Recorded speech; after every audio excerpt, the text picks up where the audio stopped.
ជំរាបសួរទៅដល់បងប្អូនទាំងអស់គ្នាបងប្អូនមានឆ្ងល់ទេថាពិភពលោករបស់យើងបច្ចុប្បន្នគឺកំពុងតែញោមញីទៅដោយសង្គ្រាមនៅក្នុងតំបន់មជ្ឈមបូព៌ាចុះហេតុម៉េចបានជាតម្លៃមាសនៅតែបន្តស្ងប់ស្ងាត់បែបនេះដែលវាផ្ទុយពីការរំពឹងទុករបស់ស្ថាប័នហិរញ្ញវត្ថុធំៗនៅជុំវិញពិភពលោកនៅថ្ងៃនេះខ្ញុំនិងបងមនីនឹងមកជជែកអំពីរឿងនេះ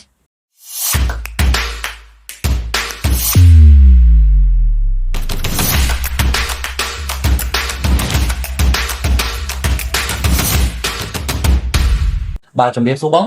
សំណួរពីបងប្អូនយើងទៅកាន់បងគឺចង់សួរថាមុនពេលដែលសង្គ្រាមរវាងអ៊ីរ៉ង់និងសហរដ្ឋអាមេរិកនិងអ៊ីស្រាអែលបានកើតឡើងណាគេរំពឹងថាតម្លៃមាសហ្នឹងគឺនឹងមានការកើនឡើងខ្លាំងតែដល់ពេលដែលសង្គ្រាមបានកើតឡើងហេតុអ្វីបានជាតម្លៃមាសហ្នឹងហាក់បីដូចជាមិនមានការប្រែប្រួលខ្លាំងបែបនេះតើមានអាចកំបាំងអ្វីនៅពីក្រោយយើងឃើញហើយការពី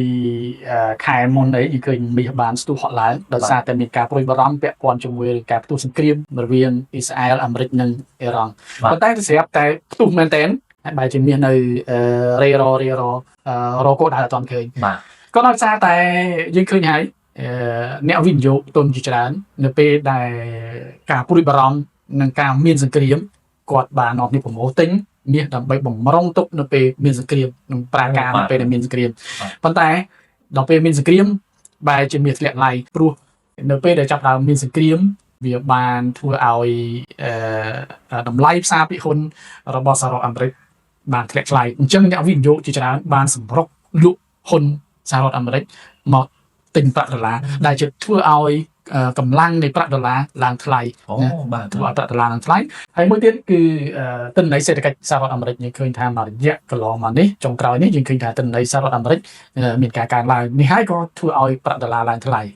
ដោយសារតែសង្គ្រាមនេះវាបានធ្វើឲ្យខ្វះប្រេងអញ្ចឹងប្រទេសជាច្រើនបដូរពីការទិញមាសមកទិញប្រេងសម្រាប់ការប្រើប្រាស់ជាប្រចាំវិញអញ្ចឹងបើសិនជាតាក់ទងជាមួយនឹងតម្លៃប្រេងតែម្ដងយើងឃើញថាសង្គ្រាមគឺមិនធ្វើឲ្យប៉ះពាល់ដល់តម្លៃមាសខ្លាំងទេប៉ុន្តែយើងក៏លេចទៅមើលប្រេងគឺមានការប្រែប្រួលខ្លាំងមែនទែនតើមកពីមូលហេតុអ្វីដែរទៅបងនៅមជ្ឈមបូព៌ាជាបណ្ដុំទៅដោយប្រទេសផលិតប្រេងហើយគ្រប់គ្រងប្រេងមកពិភពលោកប្រហែលជា 20% ដែលឆ្លងកាត់ឈូងសមុទ្រអកម៉ូសណា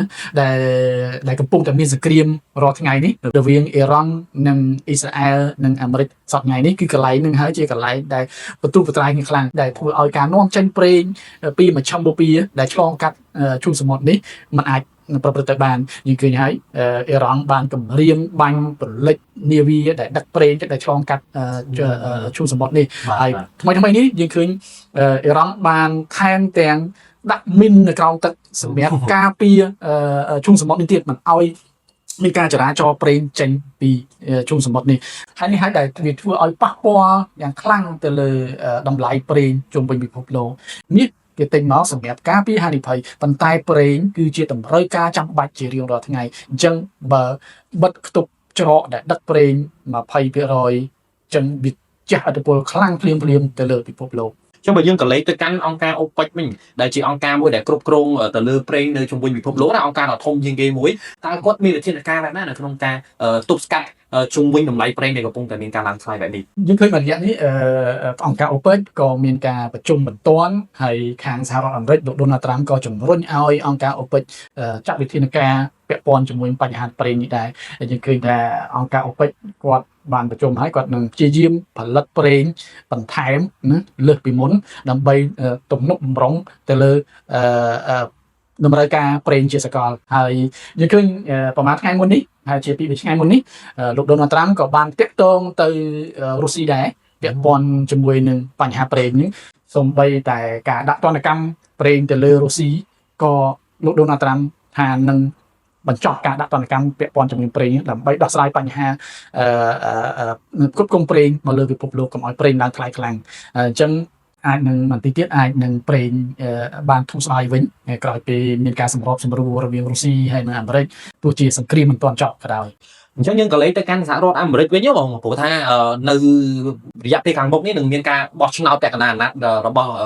លោកដូណាល់ត្រាំហើយអញ្ចឹងតើសង្គ្រាមនៅក្នុងតំបន់មជ្ឈមបូព៌ានេះតើអាចធ្វើឲ្យមានផលប៉ះពាល់ជុំវិញការបោះឆ្នោតរបស់សហរដ្ឋអាមេរិកនឹងដែរទេហើយតើគណៈបកសាធារណរដ្ឋដែលជាគណៈបករបស់លោកត្រាំងអាចនឹងមានការសពិចសពិលយ៉ាងណាដែរជុំវិញសម្លេងឆ្នោតដែរបងយើងឃើញហើយគៀកនឹងបោះឆ្នោតពាក់កណ្ដាលអាណត្តិហើយក្នុងខែវិច្ឆិកាណាយើងឃើញគោលនយោបាយរបស់លោកត្រាំដូចជាបរាជ័យច្រើនវាអាចនឹងប៉ះពាល់ទៅដល់ការបោះឆ្នោតនឹងដែរយើងឃើញពាក់ព័ន្ធជាមួយនឹងអន្តរប្រវេសន៍ណាដោយសារមានការចាប់ជនអន្តរប្រវេសន៍នៅសហរដ្ឋអាមេរិកហើយបានធ្វើឲ្យបាត់បង់ជីវិតដល់ប្រជាពលរដ្ឋសហរដ្ឋអាមេរិកហើយមានការបាតកម្មយ៉ាងច្រើនពាក់ព័ន្ធជាមួយនឹង police eyes ណាអញ្ចឹងរហូតដល់ដកប្រធានបលីអាយចេញដោយអ្នកដឹកនាំផ្សេងទៀតដើម្បីដោះស្រាយបញ្ហាហ្នឹងហើយពាក់ព័ន្ធជាមួយនឹងពន្ធបដិការយើងឃើញហើយពន្ធបដិការលោកដូណាល់ត្រាំក៏បរាជ័យដែរតាំងពីតុលាការដំបូងតុលាការតរហូតដល់តុលាការកំពូលក៏នៅតែសម្រេចឲ្យលោកត្រាំចាញ់ក្តីពាក់ព័ន្ធជាមួយពន្ធបដិការដែលដាក់ទៅលើប្រទេសជាច្រើននៅជុំវិញពិភពលោកនោះមិនថាប្រទេសទូតប្រទេសធំប្រទេសរីកចម្រើនឬក៏ប្រទេសអន់ថយយ៉ាងណាទេពាក់ព័ន្ធមួយសង្គ្រាមនេះទៀតយើងឃើញថាប្រជាជនសហរដ្ឋអាមេរិកដូចជាមិនមានការគ្រប់គ្រងទៅលើការធ្វើសង្គ្រាមរបស់លោកដូណាល់ត្រាំទេសូម្បីតែតំណាងរាស្ត្រនៅក្នុងសភារបស់សហរដ្ឋអាមេរិកណាក៏មិនសូវជាពេញចិត្តដែរដោយសារតែអ្វីដែលលោកដូណាល់ត្រាំធ្វើគឺច្រើនតែរំលងច្បាប់ច្រើនតែរំលងសភាជាធម្មតា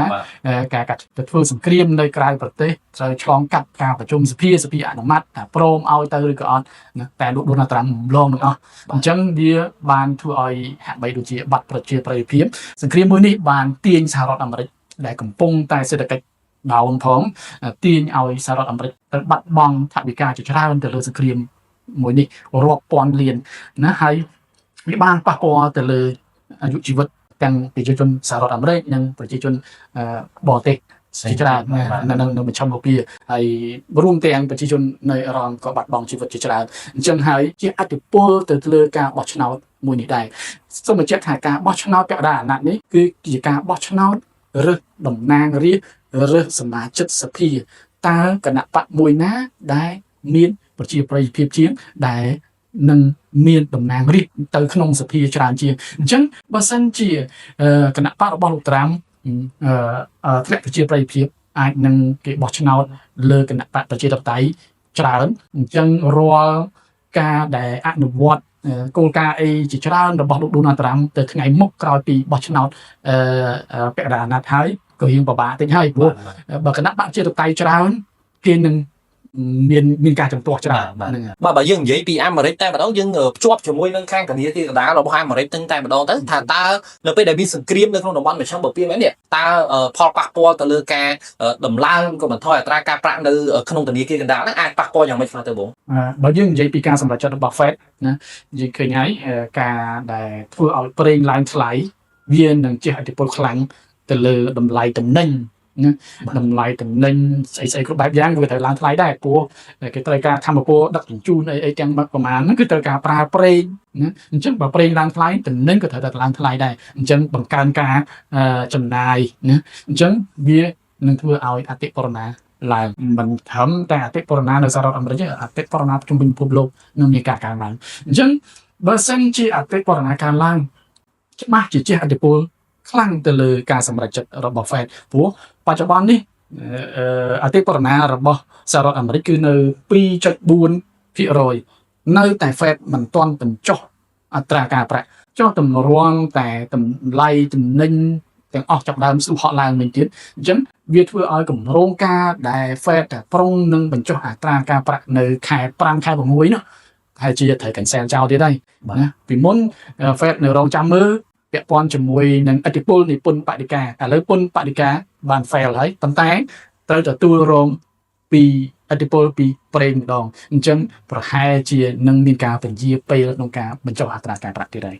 ចុងក្រោយបងក្នុងនាមយើងជាអ្នកវិភាគឬក៏ trader មួយរូបណាតើអំឡុងពេលដែលទីផ្សារកំពុងតែញ៉ៃមានសង្គ្រាមផងមានអីផងបែបនេះតើយើងគួរកាត់បន្ថយហានិភ័យឬក៏ចូលទីផ្សារបែបណាដើម្បីឲ្យសុវត្ថិភាពនៅក្នុងការជួញដូររបស់យើងក្នុងស្ថានភាពដែលមិនច្បាស់លាស់បែបនេះយើងជាអ្នក trader យើងត្រូវប្រុងប្រយ័ត្នណាប្រុងប្រយ័ត្នគ្រប់គ្រងរិះឲ្យបានមែនតើពីព្រោះដោយសារតែទីផ្សារមូលខ្លាំងអញ្ចឹង ការគ្រប់គ្រងរាជគឺសំខាន់បំផុត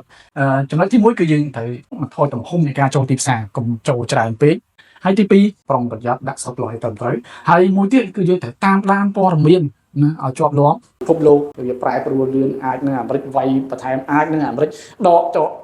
បចេញមកវិញអញ្ចឹងទីផ្សារវាប្រែប្រួលទៅតាមព័ត៌មានទាំងអស់ហ្នឹង បាទអញ្ចឹងអរគុណច្រើនហ្មងសម្រាប់ការវិភាគក៏ដូចជាព័ត៌មានផ្សេងៗតាក់ទងជាមួយនឹង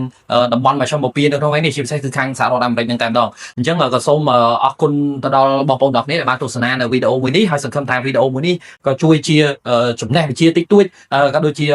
ការវិភាគតិចតួចជូនទៅកាន់បងប្អូនមុនពេលដែលបងប្អូនសម្រាប់ចាត់ចូលទីផ្សារអញ្ចឹងជាចុងក្រោយខ្ញុំជាមួយនឹងបងមនីសូមអរគុណសូមជម្រាបលា